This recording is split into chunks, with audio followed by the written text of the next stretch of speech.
Saudações, gente bonita. Ouro Preto, Minas Gerais, Mata Atlântica, 6h15 da manhã, terça-feira. E eu quero fazer umas considerações a partir de uma fala de Antônio Gramsci sobre o tempo dos monstros e os perigos que nos espreitam.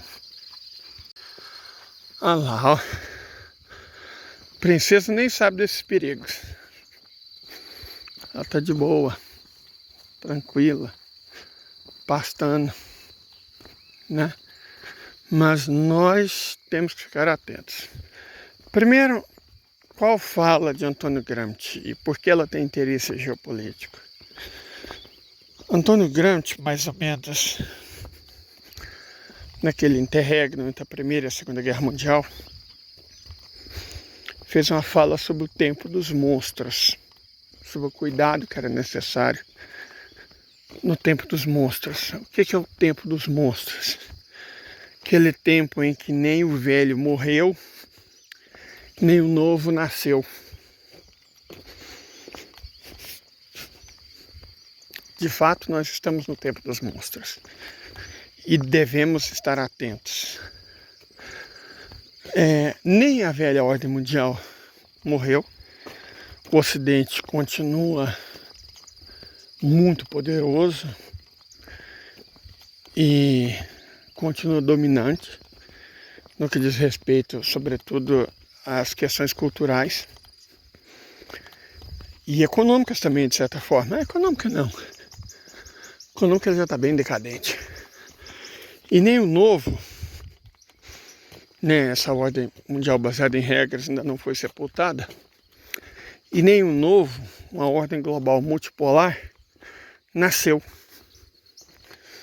Nós estamos num período da história humana em que coisas como o que Israel e Ruanda têm feito ainda são toleradas, ainda são defendidas com normalidade. As pessoas ainda têm coragem de defender o Estado de Israel e defender Ruanda. Então é óbvio que nós não estamos num novo patamar civilizatório. É evidente que não estamos, certo? Há problemas graves na sociedade humana que normaliza Israel e Ruanda. Então, né, as pessoas ainda creem, as instituições e tal, ainda creem que são questões de opinião. Gente, opinião se você gosta do leite puro, com café, com chocolate ou vegano. Isso é opinião, gosto. Ruanda e Israel são absolutamente indefensáveis. Não deveria existir pessoas, instituições, grupos, governos que as defendessem de modo algum.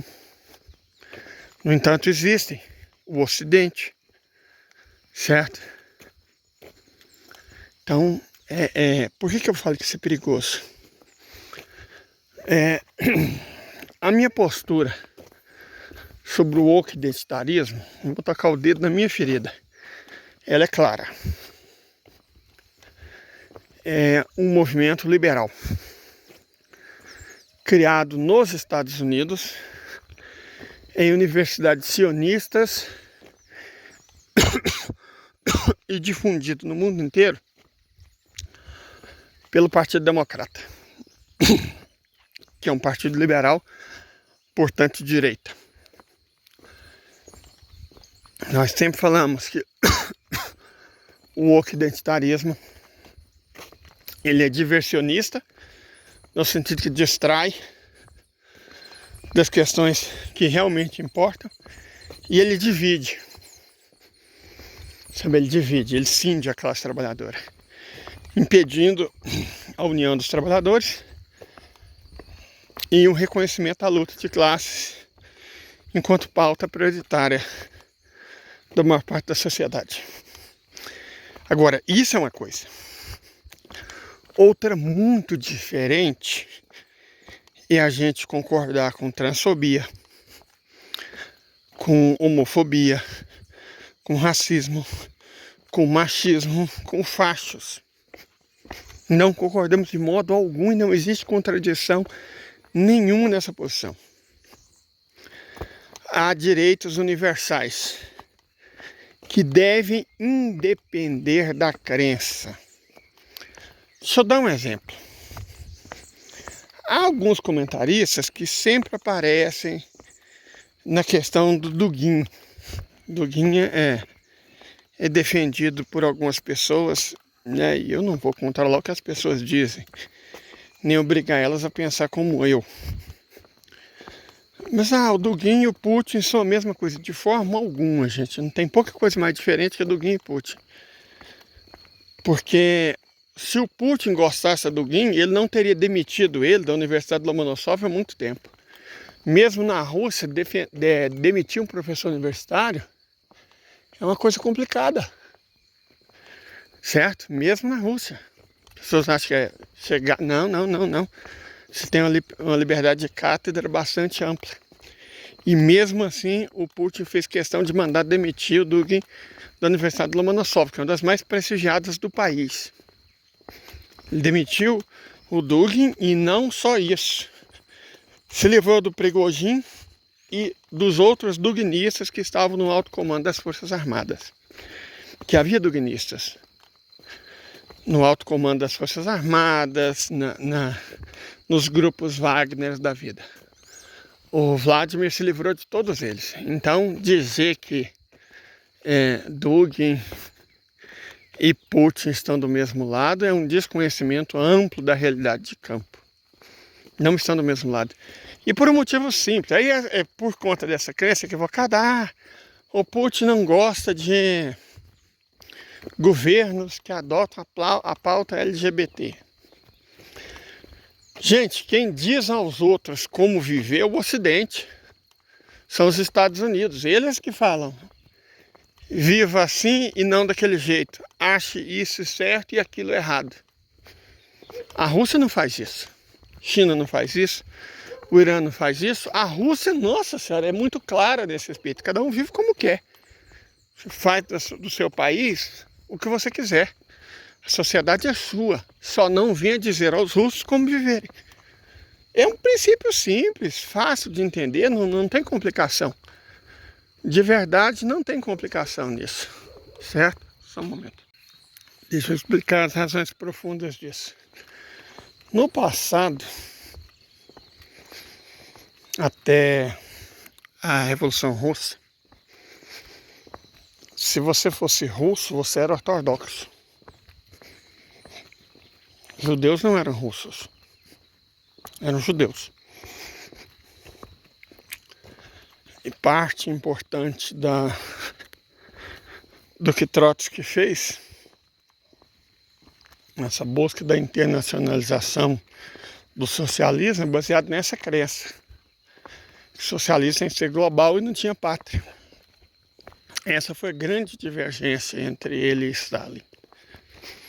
Stalin, que nem russo era georgiano e falava russo com forte sotaque, a vida inteira ele falou. Ele entendia que a Rússia era um país multiétnico e multicultural e multirreligioso. Você tinha muçulmanos russos, você tem muçulmanos russos, protestantes russos, luteranos particularmente, no Báltico, né? Ateus russos, budistas russos e as religiões xamânicas russas dos povos originais. Então, o camarada Stalin entendia que a Rússia era um país multicultural, embora ele também entendesse que o nacionalismo era uma aspiração burguesa e combateu esses nacionalismos mais recalcitrantes, certo? Alguns no Cáucaso, por exemplo, né? Ele combateu formas mais recalcitrantes de nacionalismo. Mas ele entendia que a Rússia era multiétnica e multinacional, porque ele próprio era de uma etnia diversa. Na verdade, em russo, as palavras que designam russo enquanto gentílico, ou seja, natural e cidadão do país, e russo enquanto grupo étnico são diferentes. Então os próprios russos entendem isso. A Rússia de modo algum é uma nação homogênea culturalmente, etnicamente, de forma alguma, linguisticamente, não. A própria China não é. São 56 grupos étnicos que são respeitados pelo governo central, certo? O Japão. O Japão é homogêneo. Não é, de forma nenhuma. O Japão busca homogeneidade suprimindo os ainos ao norte e os okinawanos ao sul. Certo? O Japão, na verdade, é escroto. A Coreia é. Sim. E olha o resultado. O país que está morrendo de escrotidão. As mulheres não querem ter filhos. Simples assim. Certo? O país está morrendo. A República Popular Democrática da Coreia, para reunificar a península, na verdade, ela só precisa sentar e esperar. Porque a Coreia do Sul está se extinguindo. Graças às baixíssimas taxas de fecundidade, porque as mulheres se recusam a ter filhos com os homens escrotos que são os sul-coreanos. Ok? É isso. Então, essa questão da homogeneidade étnica, que o problema do Brasil seria miscigenação, é um absurdo, inclusive, que essa discussão não só tenha voltado, como seja feita à luz do dia. As pessoas perderam completamente a vergonha. Eles perderam a decência. A verdade é essa, gente. Elas perderam a vergonha e o senso de decência. Se você tem a coragem de debater isso em público, cara, você não tem problemas. A sociedade tem problemas. O fato de você não tomar um soco no meio da cara por defender essa opinião publicamente, não ser enxovalhado, é a prova que a sociedade está doente. Não é só você, se você acredita numa merda dessas. Certo? E tem muita gente que acredita e publica sem vergonha nenhuma. Certo?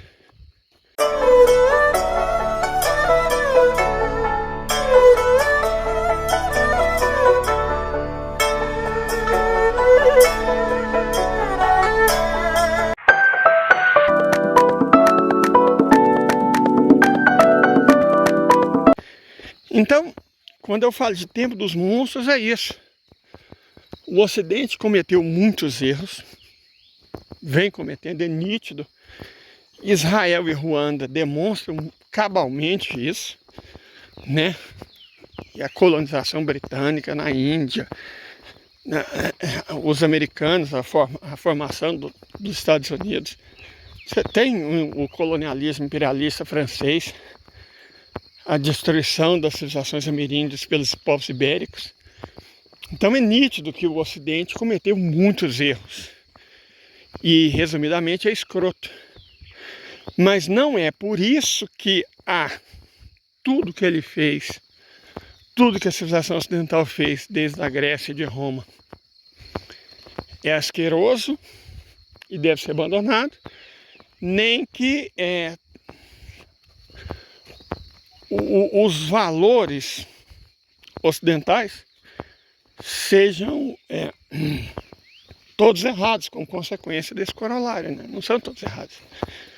Tem umas ideias boas no Ocidente. Eu gosto da ideia da dignidade humana,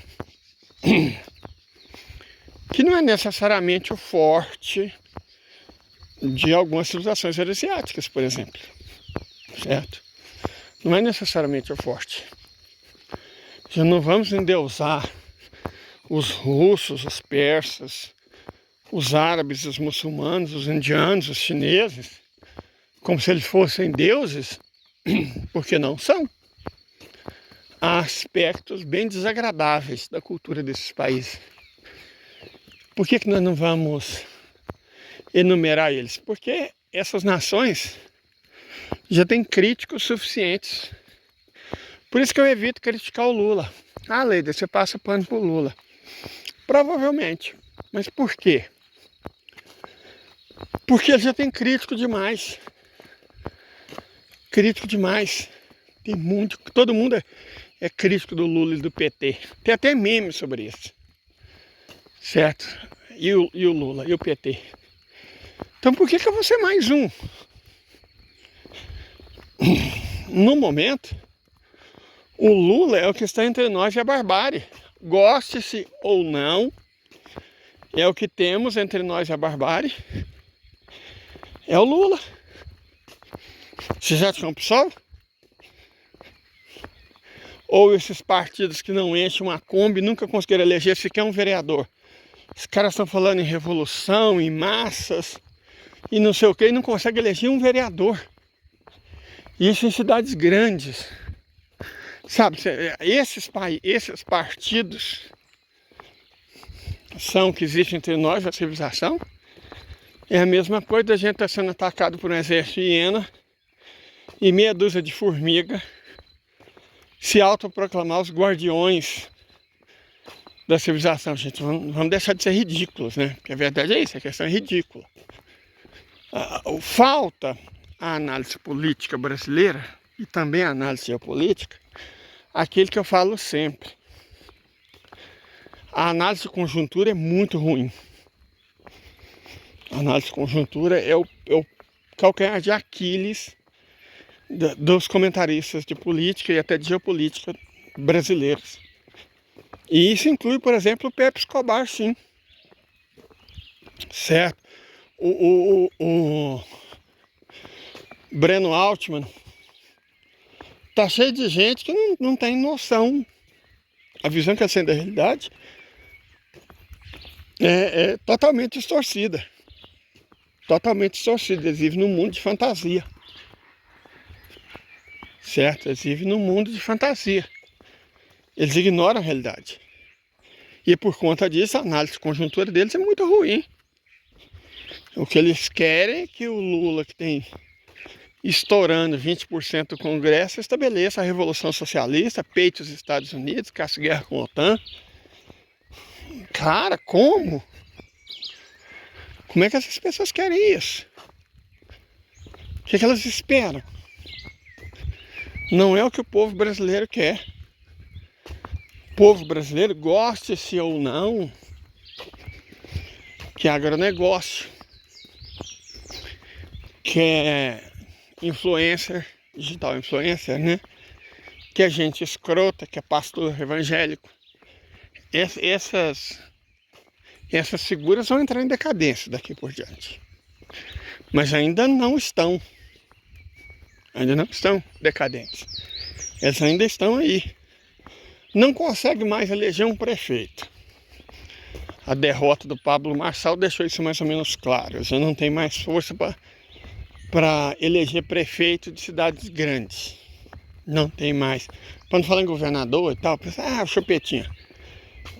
Chupetinha e outros palhaços, eles vão ter um nicho sempre, né, gente? Porque tem esse tipo de brasileiro. A gente tem que começar a ser honesto com a gente mesmo. Pessoas como o Chupetinha são consequências de pessoas como os eleitores do Chupetinha. Essa gente sempre existiu. E sempre vai existir. Principalmente enquanto elas não tiverem vergonha de serem assim. Enquanto for normalizado esse tipo de existência. Certo?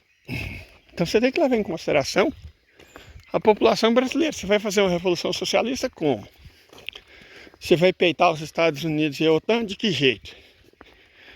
É aquilo que eu já falei. Vocês já prestaram atenção no que aconteceu com a Síria, que peitou a OTAN? Já deram uma olhada? Procura a guerra da Síria. Views, que é fotos. Procura, dá uma olhada. Estão dispostos para que isso aconteça no Brasil? A Síria é pequena. O Brasil é grande. E daí, os militares, que importa, os militares sírios são extremamente patrióticos. Os nossos, por 2 milhões de reais, entregaram os lucros da Petrobras para o estrangeiro. Com os soldados sírios, o povo sírio pode contar.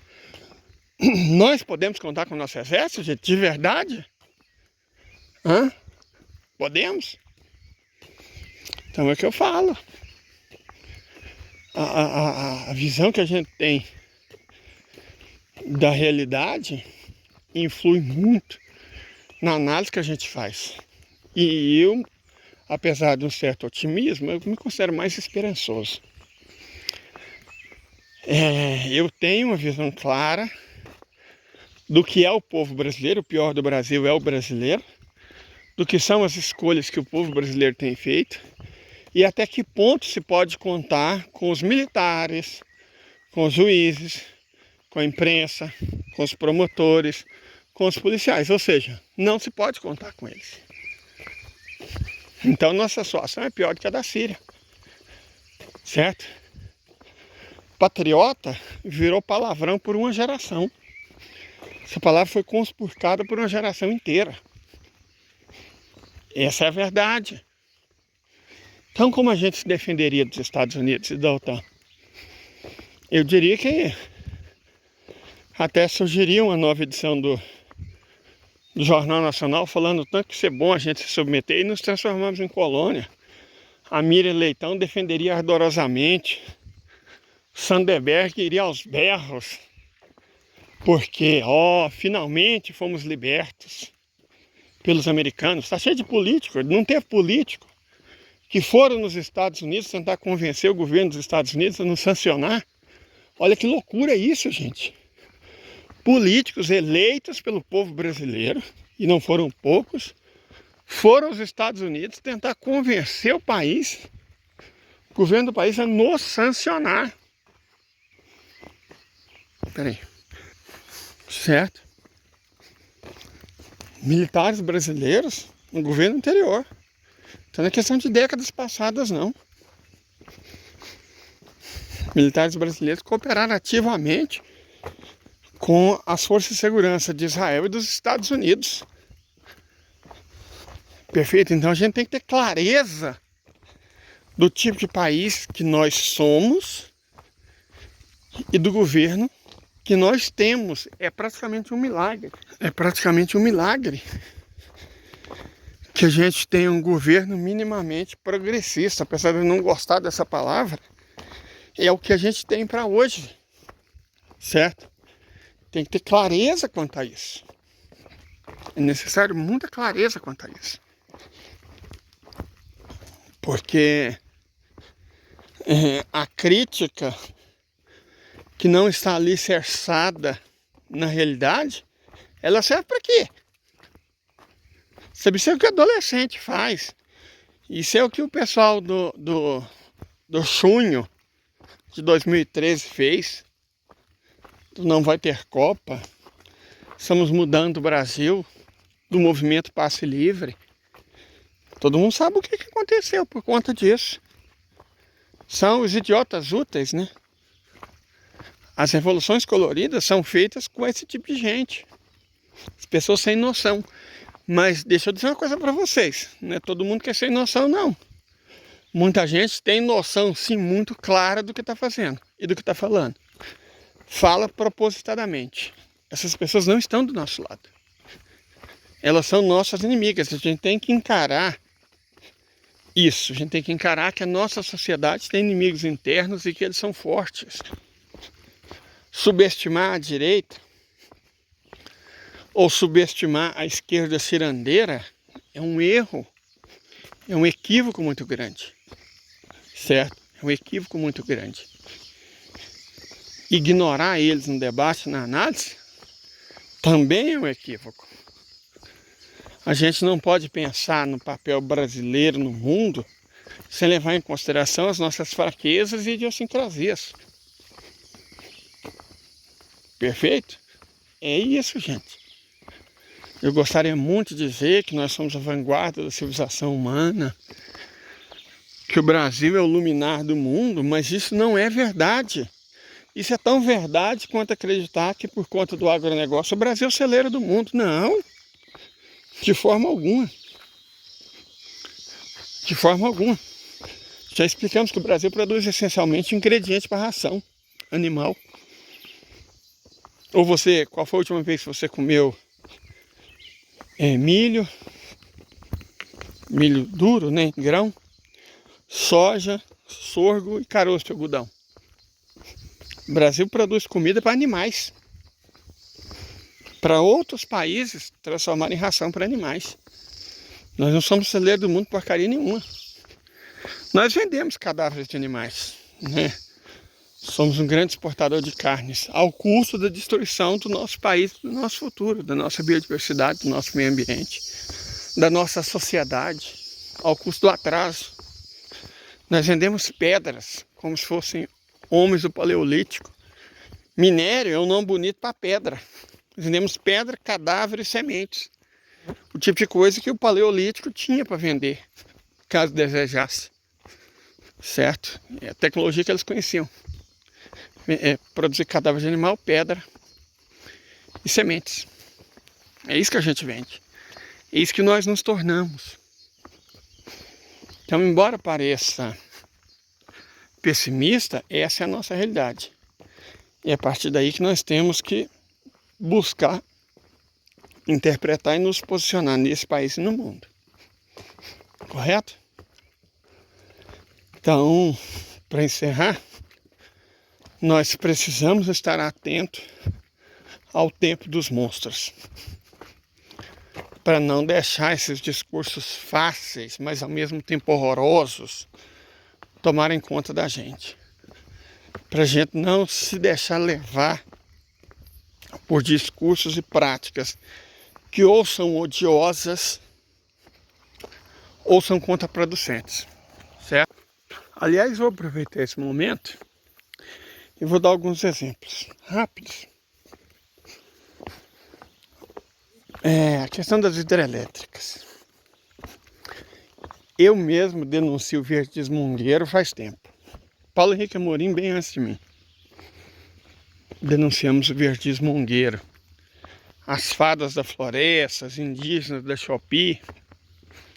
Agora, isso não significa, a gente tem que tomar cuidado, isso não significa que se por um lado a gente deve evitar dar superpoderes ao IBAMA, a ponto do órgão poder comprometer o nosso futuro enquanto sociedade, a gente tem que evitar isso, porque os verdistas zongueiros, apesar de não terem votos, eles têm posição no governo, porque tem posições na imprensa, certo? Isso é uma coisa. Agora, não é por causa disso que a gente vai começar a endeusar a hidrelétrica, por exemplo. De forma alguma, já expliquei para vocês. Modo geral, a hidrelétrica é uma solução excepcional, no sentido de ser uma exceção. Não é uma solução, é uma solução paliativa, na verdade, né? É uma solução, perdão, a palavra correta é paliativa. A hidrelétrica é uma solução paliativa.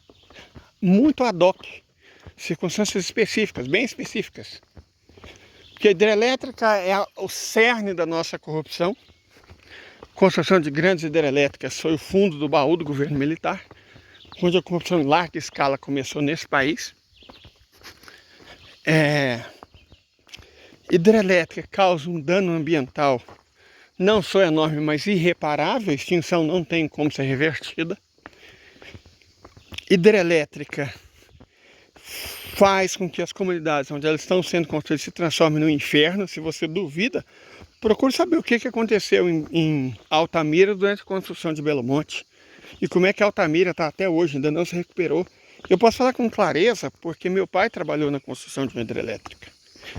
E porque no município onde eu morava, onde eu nasci, tem 2 dessas hidrelétricas. Então eu sei direitinho o que acontece, certo? Basta ver os danos ambientais e culturais, arqueológicos irreparáveis feitos durante a construção da usina de Três Gargantas na China, quando o comando do Partido Comunista ainda não era do Xi Jinping. Então a coisa fluía com menos consciência.